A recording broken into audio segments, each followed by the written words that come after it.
Bienvenue à tous, merci de la confiance à votre club, le club qui retrouve aujourd'hui Harold Badibanga qui était en Bujumaï, lui c'est à l'intérieur, c'était exactement au centre, le club qui reçoit à nouveau Gaël Kibungu de Léopard Vécu aujourd'hui, bienvenue.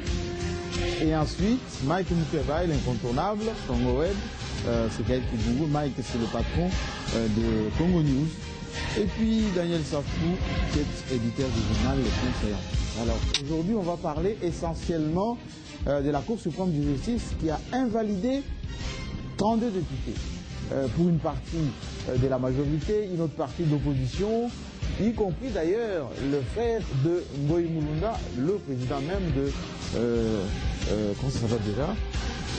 De la CENI. Commission électorale nationale indépendante, CENI, effectivement pour dire que non seulement on pouvait protéger peut-être sa famille, mais ce n'est pas le cas. On en parlera tout à l'heure par rapport à cette séparation de pouvoir de la Cour suprême de justice.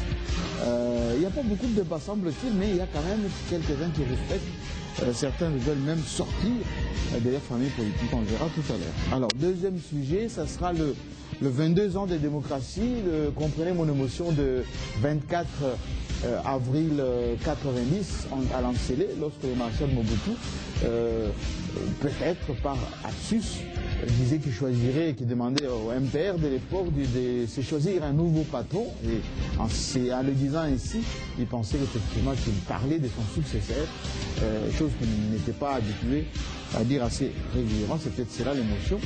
De 22 ans plus tard, quel bilan aujourd'hui? La démocratie est-elle consacrée en RDC? On va en parler. Et puis enfin, le gouvernement Matata s'est fait attendre. Lui-même a donné un point de presse cette semaine pour dire qu'il a terminé les consultations avec la classe politique, qu'il a remis son rapport à l'autorité suprême pour désormais faire le choix parmi la liste de proposés.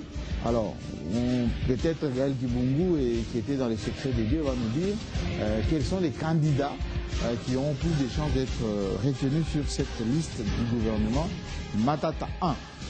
Alors, on va commencer peut-être avec celui qui est parti en Bujumaï. D'abord, comment se portent les gens de Bujumaï?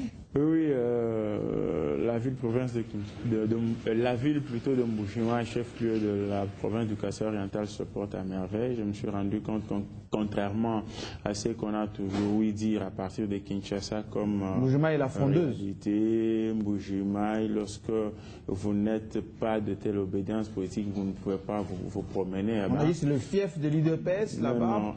En tant que journaliste, observateur de la scène politique congolaise, j'ai vu des jeunes gens vêtus en t-shirt PPRD, ceux vêtus en t-shirt UDPS, se déplacer, se promener les uns aux côtés des autres. Alors je me suis rendu compte qu'au-delà de tout ce que l'on peut dire, la solidarité nationale se porte à merveille en Mbujimaï et que les forces politiques en place arrivent à cohabiter, nonobstant certains tireurs de ficelles. Surtout depuis Kinshasa. Oui, quelquefois. Mais la réalité par rapport à ce qui se vit en Mbujimaï est tout à fait autre que ce qui nous est raconté à travers les médias. Et on salue par ailleurs nos amis de Mbujimaï qui nous suivent assez régulièrement. Alors, Mike Mukebai, 32 députés invalidé, une partie de l'opposition, une partie de la majorité.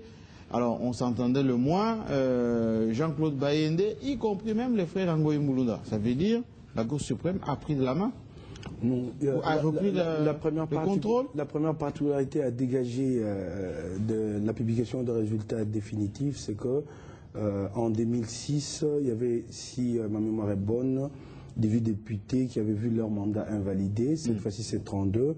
Donc on est passé pratiquement du simple on a double. Doublé. C'est une dégradation de notre processus électoral. Ça signifie que le travail n'a pas été bien réalisé en amont. C'est-à-dire au niveau de la CENI? Au niveau de la CENI, parce qu'en réalité, je ne connais pas la cuisine interne de la Cour suprême pour dire si le travail a été objectif ou pas. J'ai toujours été très réservé sur cette Cour suprême qui avait refusé à l'élection présidentielle de tenir compte d'une instruction interne à elle-même qui disait que pour la saisine, quand il s'agit des contentieux électoraux, qu'il fallait saisir tous les candidats. Une circulaire du parquet général de la République existe. existe en la matière et signé ensemble avec le premier président de la Cour suprême de justice. C'est dommage que cette Cour n'ait pas tenu compte de cette circulaire à elle-même. Donc, je me réserve beaucoup sur son indépendance, ce qu'elle nous a démontré par le passé ne nous amène pas à en croire en son indépendance. Mais ce que je constate, dans un premier temps, c'est qu'il y a une dégradation du processus. On est passé du simple au double. Mais les côtés, quand même, on a trouvé, comment dire, à nombre égal, opposition, majorité, et même ça touche la famille du président de la CENI. Oui. Qu'est-ce que ça sous-entend? Je crois comprendre, si on doit se tenir à ces éléments apparents,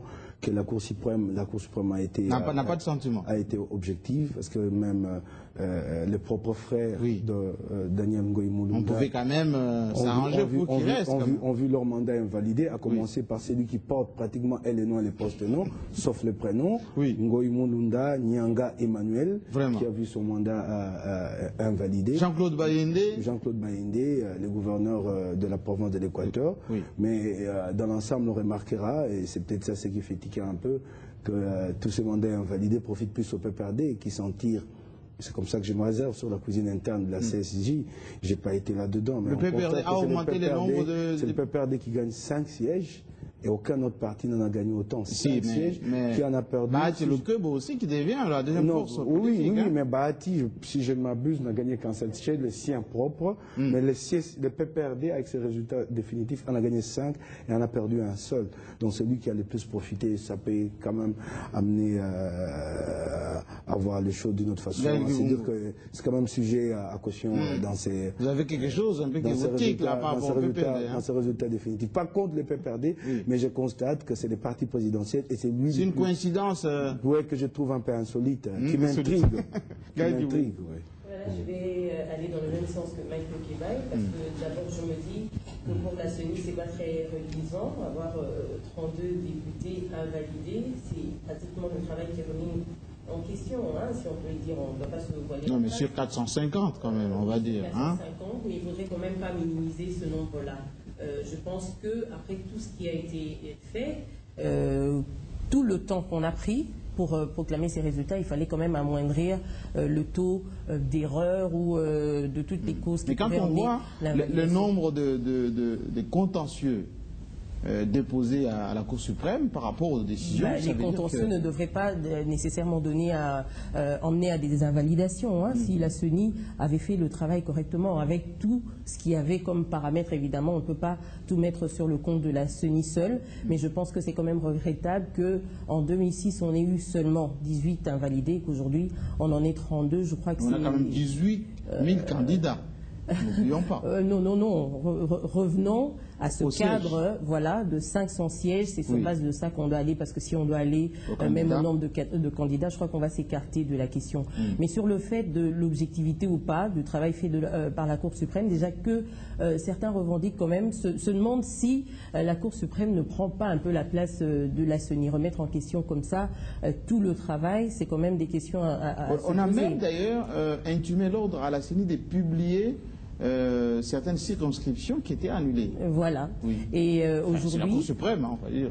La Cour suprême, donc le dernier mot à dire. Mais bon, il y a quand même des voix qui s'élèvent, des erreurs matérielles. Il y a des candidats, par exemple, qui n'ont pas été convoqués quand les contentieux ont été ouverts à la Cour suprême du journal. Voilà. Donc ça, c'est des problèmes également. Mais comme c'est le dernier mot à dire, que va-t-on faire aujourd'hui? On va passer à autre chose. Donc c'est quand même des choses qui laissent certaines imperfections comme ça. La loi, c'est la loi, c'est clean, hein? Oui, la loi, c'est la loi. Alors, Daniel Safou... je voulais continuer par rapport au choix politique, enfin à l'équilibre que vous essayez de faire entre la majorité et l'opposition. Je pense que dans certaines stratégies politiques, il y a toujours des sacrifiés. Hein. Donc, ce que vous dites n'excuse pas ou donc les sacrifiés ne donne pas raison à l'objectivité. On ne sait jamais. Hein. On ne sait jamais ce qui peut se passer. Objectivité, le dire en un coup comme ça, je crois que c'est quand même assez compliqué. Il faudrait regarder vraiment dans le fond des choses ce qui a été fait, qui sont les plus gagnants, les grands gagnants, après cette proclamation de la Cour suprême de justice. D'accord. Alors, Daniel Safou, on voit ceux qui ont perdu leur siège en veulent à ceux qui ont récupéré leur siège. Moi, j'ai même entendu 2 ou 3 qui disent « Oui, celui-là, je vais lui faire la peau ». pourquoi s'en prendre aux candidats, enfin, ceux qui viennent recouvrir leur poste, alors que quand eux, ils avaient perdu, ils n'avaient pas... C'est quoi ces menaces des perdants? Oui, menaces des perdants, oui, c'est bon, simplement parce que les avis sont partagés. Les avis sont partagés au niveau de l'opinion nationale. Les uns disent que la Cour suprême a bien fait son travail, les autres disent qu'il y a eu corruption. Corruption de ceux qui reviennent? Oui, ceux qui reviennent. Et quand vous constatez tous ceux qui reviennent, les 32 là, ce sont des petits Bouana. Hein. Vous prenez Bologna, ce sont des petits Bouana, tous ces 32. Des petits Bouana, non. Ce sont des gens qui sont... Non, quand je dis petits Bouana, je l'ai toujours dit, mais c'est Jean-Marie, au Congo, nous n'avons pas de friqués. Il n'y en a pas. Si nous avons des impressionnistes qu'on chante par les musiciens qu'on sort, je les appelle petits Bouana. Mais ils ont de quoi manger, de quoi se vêtir. Mais l'argent pour investir au pays, ils n'en ont pas. Oui. Alors, les mots appropriés, je les appelle petits Bouana. Oui. Alors, vous verrez... Vous pensez que le petit Bouana, ce sont... je suis au niveau de ce que j'ai dit, les avis sont partagés. Oui. Les uns trouvent que la Cour suprême a fait bien son travail. Et les autres disent que non, non, non, il y a eu la corruption. Il y a des gens qui ont monnayé les choses. Et quand vous prenez la nomenclature de ces 32-là, ce sont des gens qui ont la facilité de trouver de quoi mettre sous la dent. C'est-à-dire qu'il y a possibilité. Mais il y a un aspect beaucoup plus important dans cette histoire de la Cour suprême. Ça, c'est peut-être une révélation, ce n'est pas une révélation pour nous sommes journalistes. À Massissi, par exemple, la Cour suprême a annulé les élections. Nord Kivu. Nord Kivu. Les dangers qui nous guettent là-dessus, parce qu'à Massissi, il y a eu cacophonie. Il y a eu des gens que la population a traités de non-congolais, mais qui ont postulé. Qui ne sont pas de là. Qui ne sont pas congolais pour les gens de Massissi. Mais par contre, à Massissi, les gens se sont identifiés à travers les Congolais. Or, la Cour suprême devrait valider les Congolais, parce qu'il y a des Congolais qui ont postulé. Les Massissi. Et pour avoir annulé les élections à Massissi, Monsieur Jean-Marie, il y a un problème qui nous guette. La Cour suprême devait réfléchir davantage là-dessus. Vraiment, il devait réfléchir. Qu'est-ce que vous voulez dire par là? C'est-à-dire qu'à Massissi, on devait garder les résultats à l'État, mais c'est quand même intéressant. Non, à Massissi, on devait garder les résultats tels que ça s'est présenté, tout en tenant compte, n'est-ce pas? J'ai même entendu parler de Malémancoulou aussi. Bon, enfin, finalement, oui, ça aussi. il y a des exceptions. Il devrait y avoir une enquête, n'est-ce pas, de la Cour suprême, se rendre compte réellement ce que l'opinion tentait de déclarer autour de l'identité, de la citoyenneté, de la nationalité. On avait validé ça en amont. Oui, non, mais au mois de dépôt de candidature. C'est l'une des raisons. C'est l'une des raisons d'ailleurs que la Cour suprême a totalement annulé les élections à Massissi. Mais je reviens maintenant pour, n'est-ce pas, apporter un élément aussi important. Nous sommes rendus compte, ceux qui n'avaient pas déposé aussi, n'est-ce pas, les requêtes, quelque part, ils ont commis une erreur.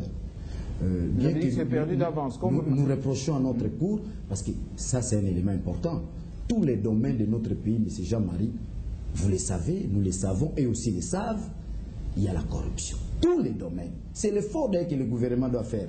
Est-ce qu'aujourd'hui on peut se dire les extraterrestres de la Cour suprême ne sont pas l'objet de la corruption? Oui. Donc c'est ça les questions qu'on doit se poser. Donc au Congo au moins, on peut supposer à la fonction publique, à l'administration, au gouvernement, il y a la corruption, mais sauf la Cour suprême, donc ça, ce sont des extraterrestres. S'ils sont extraterrestres, qu'ils arrivent à définir cela chaque jour, dans le vécu quotidien, qu'on sente quand même qu'on a une justice au pays, comme ils venaient de le faire.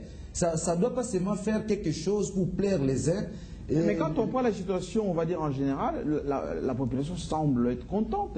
Même la classe politique ne respecte pas beaucoup, sauf ceux qui ont perdu. C'est pourquoi je l'ai dit, les avis sont partagés. Oui. Les uns trouvent que la Cour suprême a fait réellement le travail. Oui. Mais les autres trouvent que non, non, non, il a d'ailleurs pris beaucoup de temps. Et pendant tout ce temps-là, il y a des choses qui se passaient sous la table, il y a des coups de fil qui se faisaient.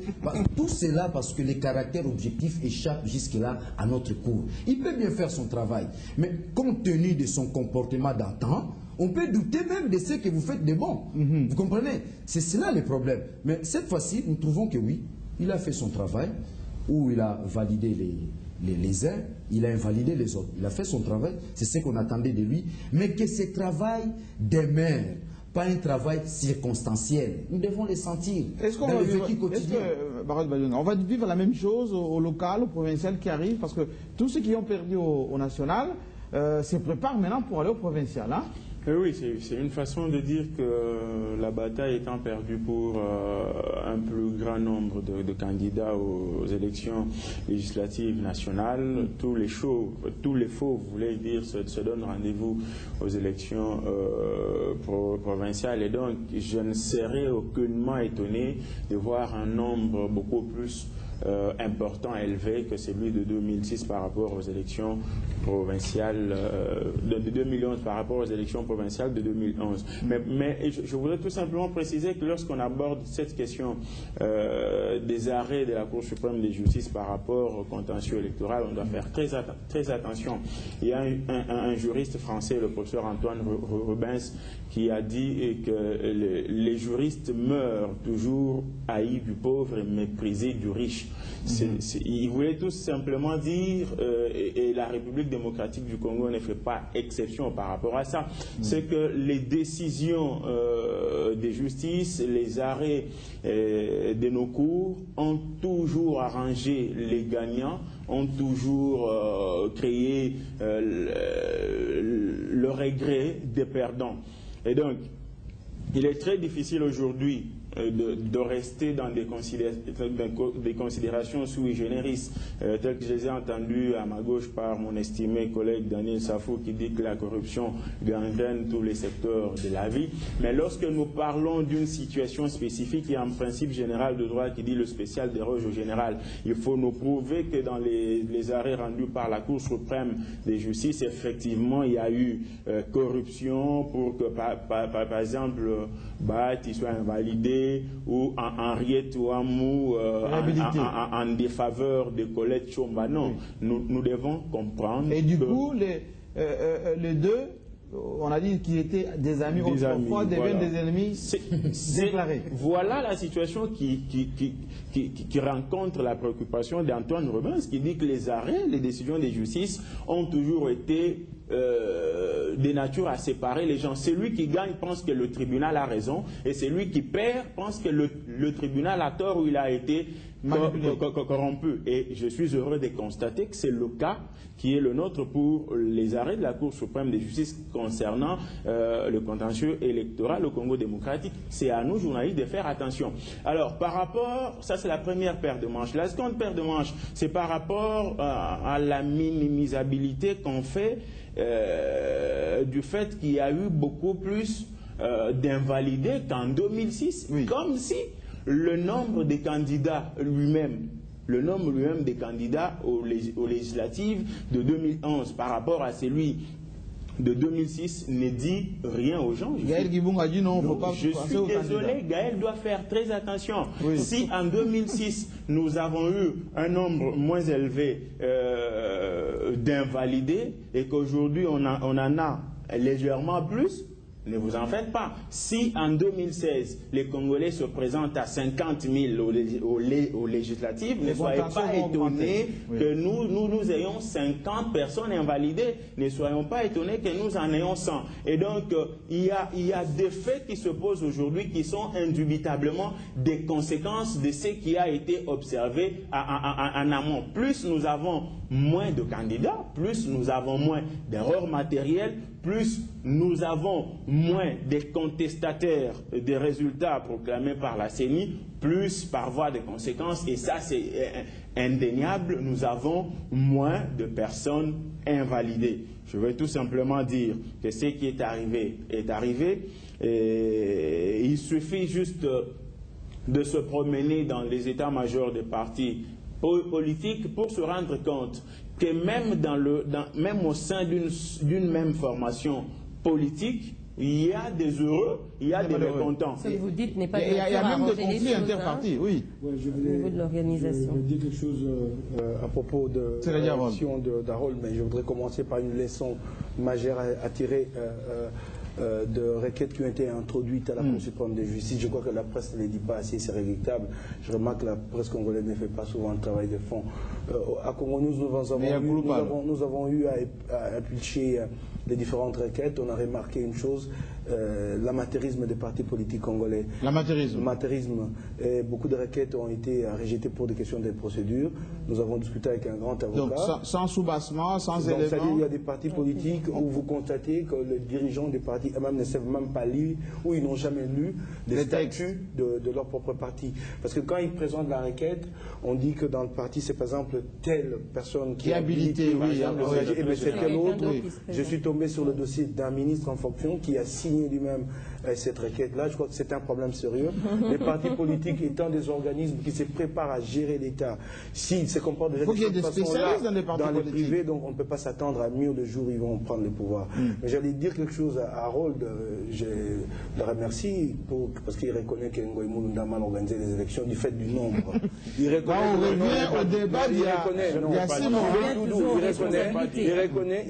qu'en 2006, il y avait moins de candidats, ce qui faisait moins d'erreurs. Le nombre de candidats a augmenté, plus d'erreurs. Non, pas naturellement.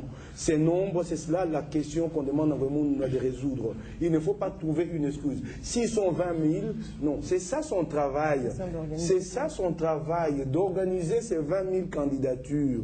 S'il trouve qu'il est incapable d'organiser les 20 000 candidatures la prochaine fois, qu'il démissionne, qu'il renonce à cette mission. Son travail, ce que la nation attend de lui, c'est de donner des bonnes élections avec 100 000 ou avec 200 000 candidats. Qu'importe le nombre de candidats. C'est cela le travail de la CENI. La CENI ne doit pas trouver une excuse parce que vous ne pouvez pas empêcher aux Congolais de postuler. Ils sont libres de postuler, la loi leur en donne la latitude. Alors la CENI, elle, en vertu de l'expérience qu'elle a connue en 2006, elle doit anticiper. Ça signifie quoi? Que si nous trouvons des excuses aujourd'hui parce qu'il y a eu 18 000 candidats, quand il y en aura plus, et quand il y en aura 50 000, parce que nous ne pouvons pas empêcher aux Congolais de postuler. Alors, donc il faut nous attendons de Ngoï Mulunda la réponse aux 20 000, aux 40 000 candidatures. C'est pour ça que je parle que au local et au provincial, il faut qu'on soit plus vigilant. Je voulais relever un aspect beaucoup plus important. Vous savez, nous avons connu un ministre de l'Intérieur qu'on appelle Lumanu. Oui, il n'est plus là. Nous sommes un pays où il y a crise de la citoyenneté. Il est député aujourd'hui, ministre honoraire. Nous sommes un pays où il y a crise de la citoyenneté, où il y a dégradation du civisme. Or, les partis politiques ont mission, non pas seulement de chercher les pouvoirs, de conquérir les pouvoirs et les conserver, ils ont aussi mission d'enseigner le civisme aux citoyens. À leurs adhérents. À leurs adhérents. Mais que fait le ministère des Affaires intérieures? Aujourd'hui, nous sommes à 438 partis politiques. Je me dis l'année prochaine, nous risquerons de battre les records du monde. Et si nous avons un ministre de l'Intérieur qui n'est pas aguerri rationnellement, c'est-à-dire quelqu'un qui vient et veut agréer son parti politique, il n'a pas de bureau, il n'a pas un compte bancaire, vous agréez ces partis politiques-là. L'erreur est là, vous interpellez Lumanu, là. J'interpelle Lumanu et le futur ministre de l'Intérieur, qui l'autre va... Matata. Mais Lumanu nous a pas aidés. Il ne nous a pas aidés. Je crois qu'il est le ministre de l'Intérieur qui a excellé à agréer les partis politiques. À lui seul, je crois qu'il doit avoir agréé 200 ou 250. À lui seul. C'est très dangereux. Oui, il faut qu'on passe à autre chose. Oui. Dans 30 secondes, je ne suis pas en train ici de défendre la CENI par rapport à ce qui a été fait. Mais je crois que Mike Moukebaï, dans sa démarche, doit être jusqu'au boutiste. C'est-à-dire, lorsqu'il constate, comme moi, qu'il y a eu beaucoup plus de dossiers en demande de validation au sujet de la CENI, et que je dis que c'est la conséquence logique et inéluctable du nombre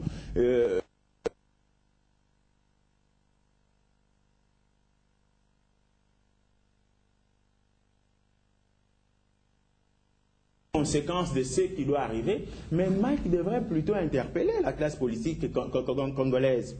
Lorsque vous n'avez pas été déclaré élu, même si vous n'étiez populaire que dans Bokongou Nkela, avec comme électeur que membre de famille, ne prenez pas le courage de venir contester l'élection d'un adversaire. Et vous pensez que beaucoup étaient comme ça? La quasi-totalité. Et voilà pourquoi je me dis, sans crainte d'être contredit, que ce qui se passe, c'est un principe universellement reconnu, que lorsqu'on n'a pas été déclaré vainqueur par rapport à un duel juridique, on est mécontent. Et que même si la CENI arrive à organiser à bon escient les élections. Il y aura toujours des malheureux. En tout cas, dans aucune procédure à travers le monde, on ne peut pas cesser de compter un seul mécontent. Et celui-là viendra toujours protester contre les résultats de la CENI. Et plus on est nombreux, plus les contestations deviennent nombreuses. Tout à fait. Alors, je pense qu'on a épuisé le sujet et on espère que ceux qui sont malheureux ne vont pas continuer à vilipender et la Cour suprême et la CENI. On va attendre les élections locales et provinciales. Alors, le deuxième sujet, c'est 22 ans de démocratie. Alors, moi, j'ai écouté Kangafou, pas Kangafou, celui qui était avec Mobutu à l'Antélé sur la télévision locale ici, Nkema, exactement. Oui, qui disait que Mobutu a ouvert ce pays à la démocratie, il était avant-gardiste, etc. Alors quand on lit les archives de Mokolo Apombo, ce qu'il y a fait à l'époque, d'ailleurs, cette enquête, on trouve qu'il n'y avait pas une ouverture aussi volontaire que ça, parce qu'il découle de ces rapports, on peut le dire maintenant 22 ans, 23 ans plus tard, que la population demandait déjà le départ de Mobutu à l'époque, alors que la conférence nationale qui était appelée dans un premier temps, elle était constitutionnelle, elle n'était pas du tout en termes de la souveraineté du peuple qui doit déterminer comment ça va être les nouvelles institutions. Alors, quel bilan on peut tirer de la démocratie? Parce que quand on écoute Daniel Safou qui dit qu'il faut revoir et corriger la classe politique, est-ce qu'on peut dire qu'elle est maintenant dans une dynamique démocratique ou c'est encore le manœuvre dilatoire?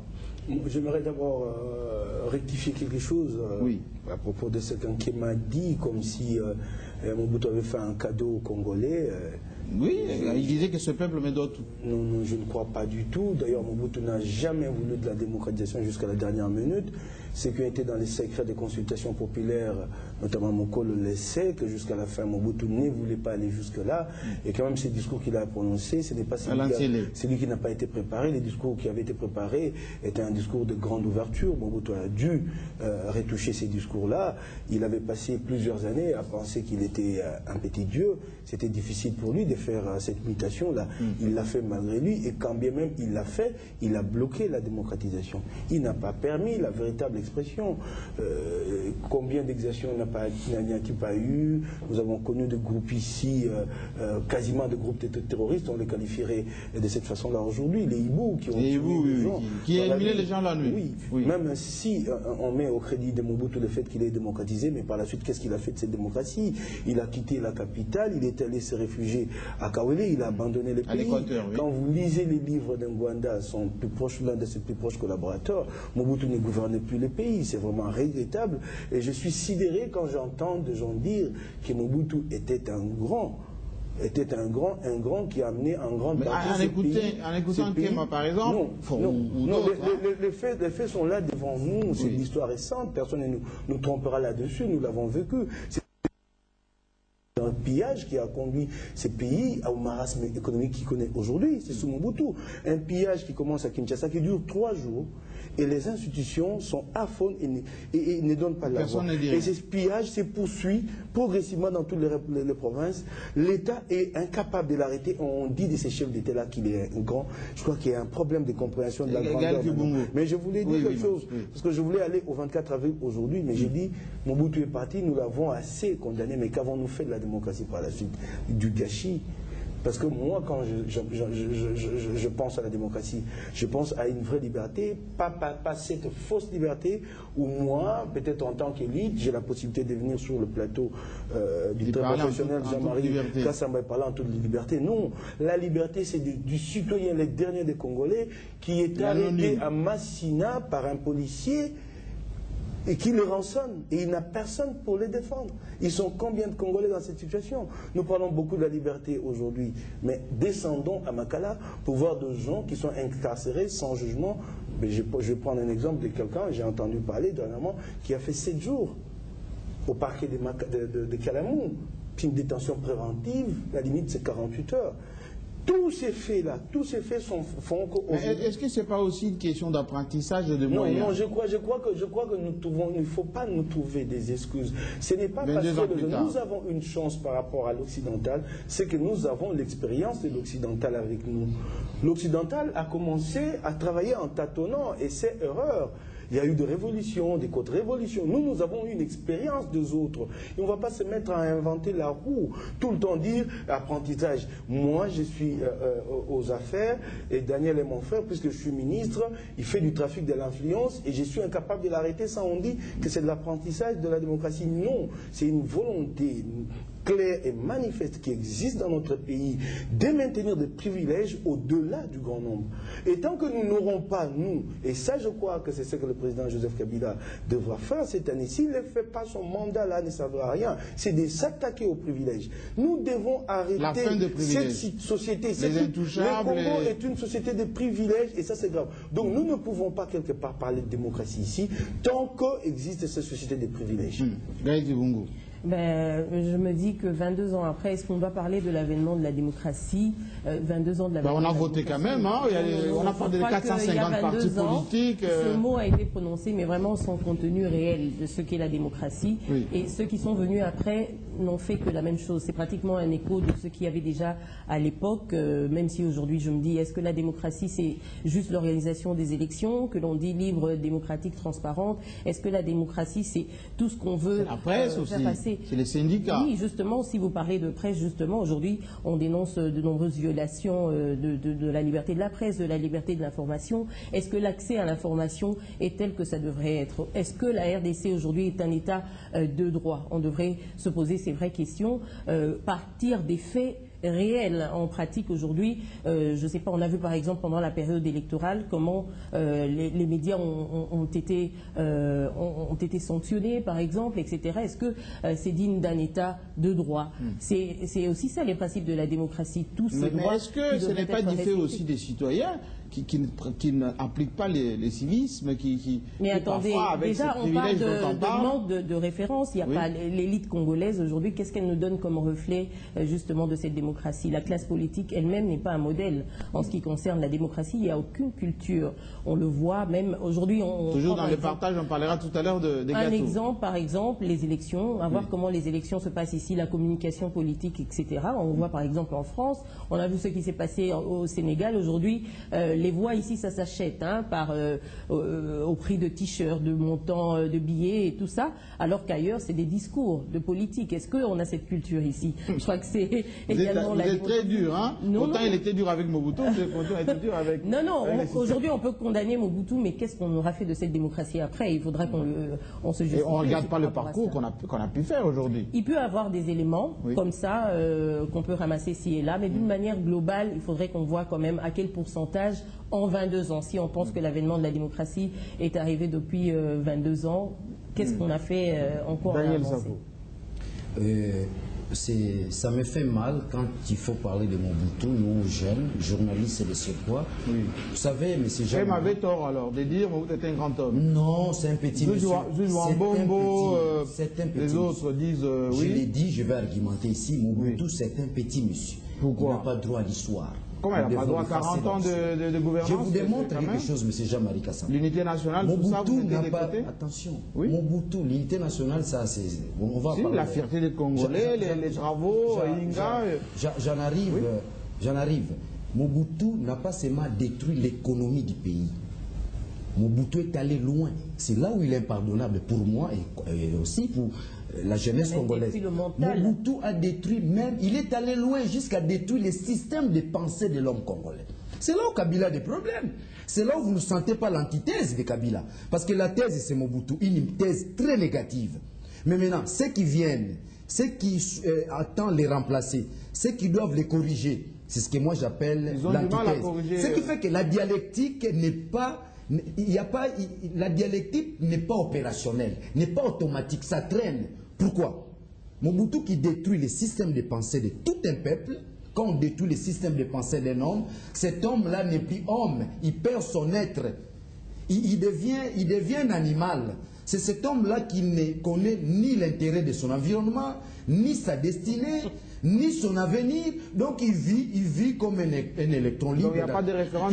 Il n'y a pas de référence. Mais regardez maintenant les dangers. Un dictateur ne peut jamais vous amener la démocratie, ça c'est non. Mobutu, c'était du bluff. En 90, non, c'était du bluff. Mais regardez, au fait, c'est le combat du Congolais lui-même. C'est comme ça, c'est le combat du Congolais. Moi, j'ai toujours dit, la FDL est entrée ici dans ces pays, oui, il y a eu des Kadogo, mais non, c'est nous qui avons affaibli Mobutu. Nous l'avions bousillé sur les plans physiques, même sur les plans mentaux. Il ne représentait aucune force, parce que ce qui restait à Mobutu, c'était la grande révolution. C'était la grande révolution. Pour empêcher la grande révolution, ce que Karl Marx appelle l'eschatologie.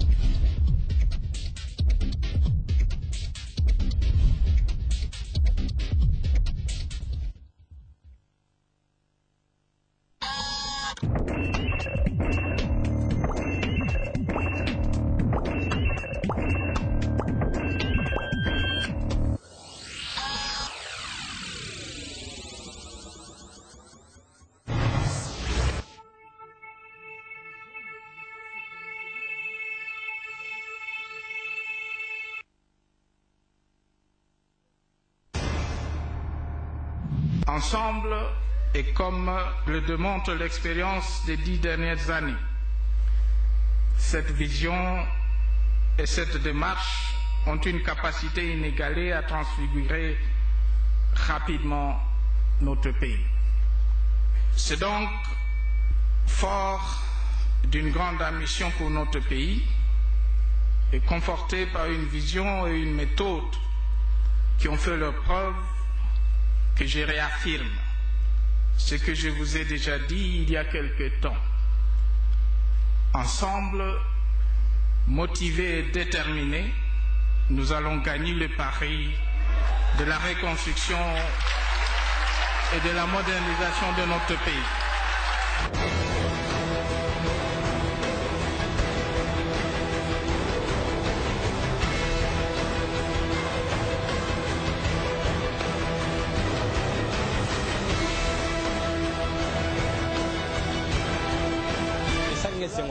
nakomona train oyo ya sikoyo akasepeli ya trop neti biso touti bulo toza fatigué moi soko ofandi na kiti eza mwa bien iti moko yo moko wese mpe ezali makambo te ezali na kati kikoso makambo te bakita bamata ye tokopusa ye liboso totindika ye biza na ye liso tobakisi lisusu.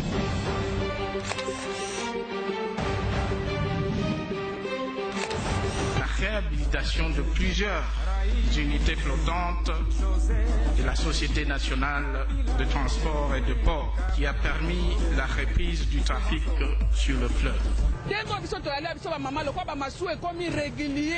En tout cas,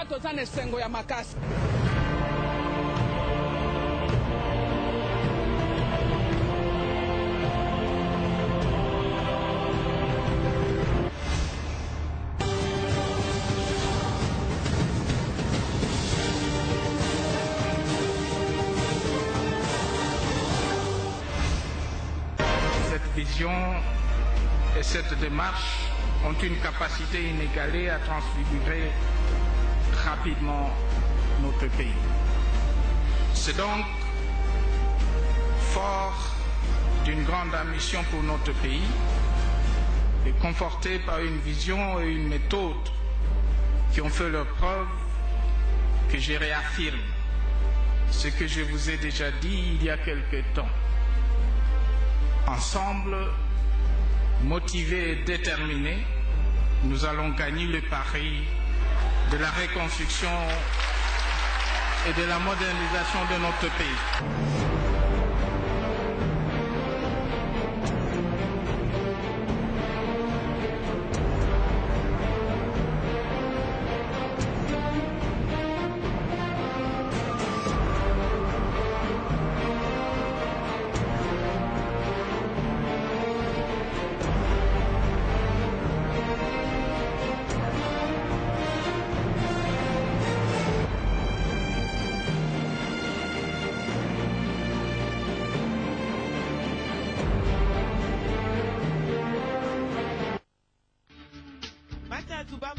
Mioye Noaï, Nujinulonda, Télé 50.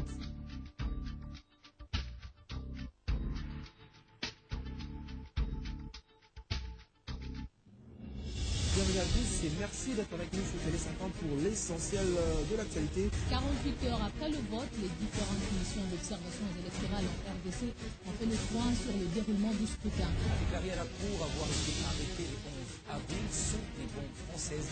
Laurent Gbagbo accuse ainsi la France. Joseph Kabila Kabange, qui va briguer son second mandat à la tête du pays, est un homme avec une histoire et un parcours. Dans le dernier tour à ABC News, le président syrien remet également en cause le bilan de 4 000 morts à cette armée. À cette édition du journal, merci de votre fidélité et le jour également sur Internet.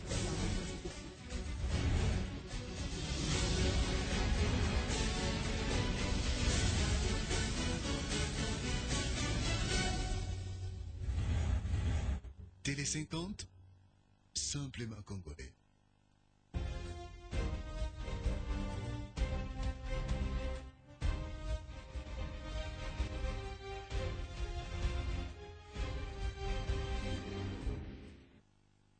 Bonjour à tous et merci de votre fidélité à Télé 50. Le nouveau gouvernement de la République démocratique du Congo est désormais connu. La liste de ministres a été publiée samedi soir par le chargé de la communication de la présidence de la République. L'équipe autour du nouveau Premier ministre Augustin Matata Mponyo est essentiellement constituée de nouvelles têtes. Il est composé de 2 vice-premiers ministres, l'un chargé du budget, Daniel Moukoko, et l'autre chargé des défenses, Alexandre Loubatambo. Il est également composé de 26 ministres et 8 vice-ministres. On trouve quelques femmes à la justice, au portefeuille et au genre. Peu de ministres de l'ancien gouvernement retrouvent leur poste, sauf à l'EPSP, où l'on retrouve Maker Mwangou aux mines, Martin Kaboueloulou et à l'information Lambert Mende au Malanga. Législative 2011, la Cour suprême de justice a publié ce samedi la liste complète des invalidés. Tous les députés provisoirement proclamés élus par la CENI ont été passés au peigne fin. 32 d'entre eux sont invalidés par la Haute Cour après examen des contentieux électoraux. Et plus loin de la République démocratique du Congo, le nouveau chef de la mission d'observation de l'ONU, le général norvégien Robert Mood, arrive ce dimanche 29 avril 2012 en Syrie. Il va devoir gérer l'arrivée de 100 nouveaux observateurs non armés d'ici un mois sur les 300 attendus au final. Face aux violations quotidiennes du cessez-le-feu entré en vigueur le 12 avril, sa tâche s'annonce difficile. Et du sport pour finir, le tout-puissant Mazembe de Lubumbashi, unique représentant de la République démocratique du Congo en lice en compétition interclub de la CAF, recevra Almeriek du Soudan ce dimanche 29 avril au stade Kibasa Maliba pour le compte des 8e de finale allée de la Ligue des champions d'Afrique. C'est la fin de ces flashs. Merci de l'avoir suivi et bon dimanche à tous.